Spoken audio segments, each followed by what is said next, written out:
If you're looking for parts for this laptop, go to our website and use this coupon for a 5% off discount.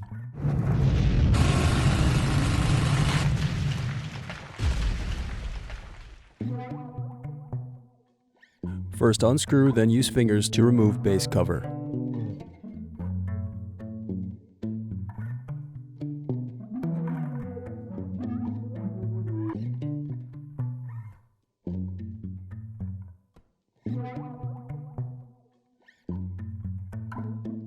Now unscrew and disconnect battery.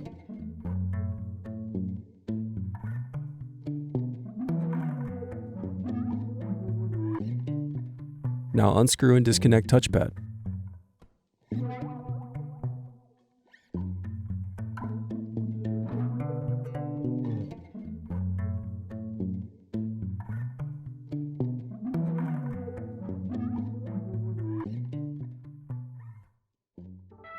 Thanks for watching.